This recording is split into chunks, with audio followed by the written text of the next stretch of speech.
Midjourney is a powerful AI art generator that can create amazing images from simple text prompts. It can produce a wide variety of image styles, from concept art to photorealistic to really anything you could imagine. Now, Midjourney doesn't have a standalone app. It's actually used from within the Discord app. If you're not familiar with Discord, you don't really need to be for the purposes of using Midjourney. All you need to know is that Discord is a community messaging app, and you can generate the AI images from within Midjourney's Discord community. If that sounds confusing, don't worry. It's really simple. So the first thing you're going to need to do is install Discord and make an account. Discord is free and simple to use. And all you need to do is follow the link in the description below or just Google Discord. And on the website, you can click download or open Discord in your browser. If you're on a Mac, this will say download for Mac. And then once you have it downloaded, just open up Discord. That's going to pop up a page where you can sign up. So just click register for a new account and then fill in all the required information. And that's going to open up the basic Discord interface. Now again, you don't really need to understand how to use Discord for the purposes of using Midjourney. All you really need to know how to do is find the Midjourney server. So just click explore discoverable servers and just type in Midjourney.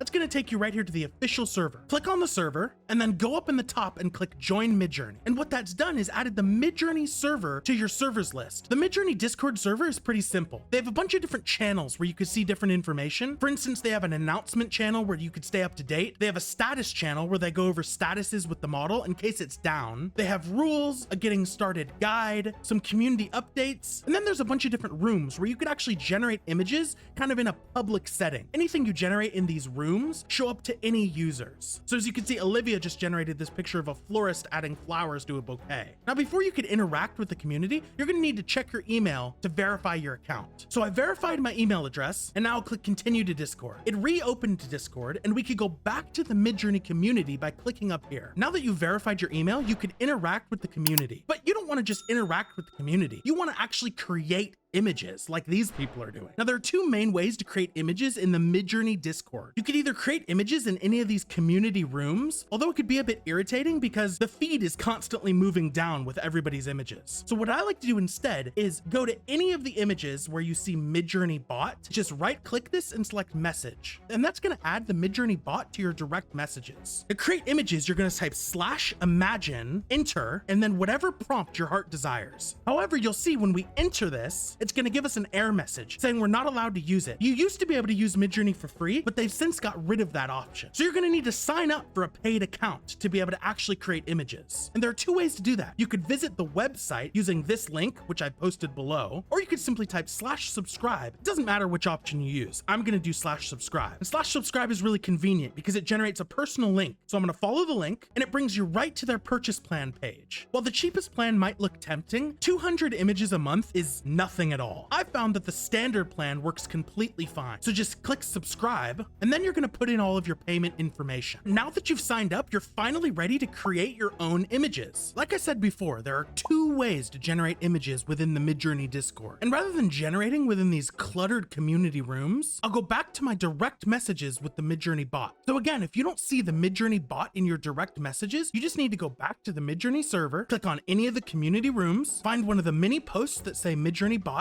right click and say message, and that's going to add it permanently to your direct messages. Okay, so whether you're in a community room or in your direct messages with the Midjourney bot, you generate images the same way. You're going to go down to the message section and you're going to type /imagine and press enter. This /imagine section is called your prompt, and you're going to fill it with whatever keywords you want the image to be. So I'm going to type dragon flying over New York City and press enter, and you can sit here and watch as the image is generated in real time. Okay, so that took only about 30 seconds and it produced this 4x4 grid of images. Most of these results are excellent, and you're always going to get 4 results when generating images with Midjourney. So now that you've generated this 4x4, you have a few options. You can choose to re-roll the option by clicking this button here, and that will generate a new 4x4. So here's that re-roll. You can see that they're slightly different from the first one, although they have a lot in common. Now each image corresponds to a number 1, 2, 3, and 4. Let's say you liked one of the images better than the others. For instance, I like this dragon and the fact that his wings are a bit colorful. So what I could do is vary 3, which is going to generate a new 4x4 grid based on the kind of look of this particular image. And as you can see from the images we got from rolling V3, each of these images are more similar to this